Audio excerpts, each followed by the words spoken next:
On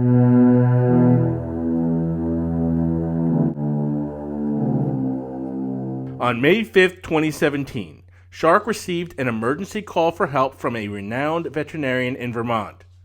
Legislation that would reduce Vermont's current minimum cage sizes for dogs had passed the Vermont Senate and House and was on its way to the governor's desk.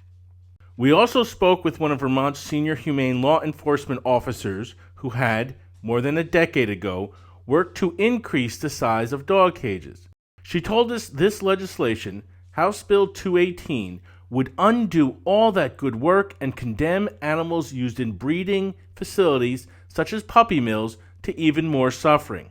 With these two preeminent women fighting a last-ditch attempt against this bad legislation, we privately reached out to Wayne Pacelle, president of the Humane Society of the United States. Why did we do this? Because HSUS had endorsed the legislation, and legislators supported the bill because of that. The entire debate about this bill comes down to one simple question. Does the legislation reduce cage sizes for dogs and cats? To answer this question, we turn to the Vermont Valley News, one of Vermont's largest newspapers, who did their own study of the issue. This is what they reported on May 13, 2017. Quote, calculations by the Valley News indicate that the new standards could scale back on cage size for several typical dog sizes. They went on to provide the math for how small, medium, and large dogs would lose considerable cage size under the new law. This was a neutral third party who examined the legislation, and they discovered that cage sizes will indeed be reduced. The only ones who benefit from this are puppy mills, for breeders can keep more dogs in smaller cages to increase their profit.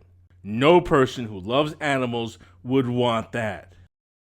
Shark obtained audio of the Vermont Senate Agriculture Committee meeting where H218 was discussed.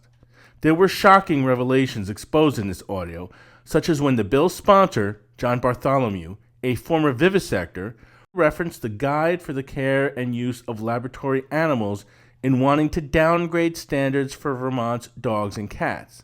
In other words, he was just fine with treating pets and dogs being bred for sale in the same cruel way as if they were being experimented on. In this instance, Bartholomew talks about how they are decreasing cage sizes for small dogs. And you will also hear we're decreasing the minimum size that is required in this bill. He then describes the table the committee is sitting at as a comparison to a cage and says, so maybe this is a little bigger than 12, but to say that it's animal cruelty to keep a Chihuahua in a cage this size is just, that's just silly. A Chihuahua, the smallest dogs do not need that as a minimum cage size.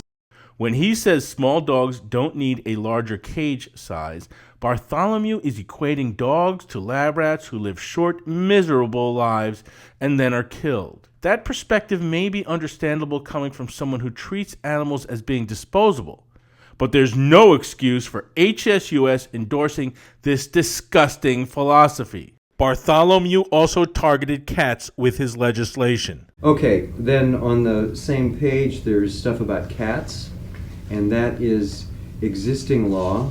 It's just been moved. There's one small adjustment is right now the minimum cage space is 9 square feet and we're reducing it to 8.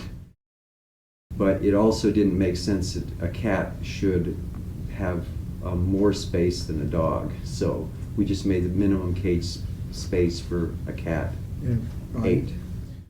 This audio is critical.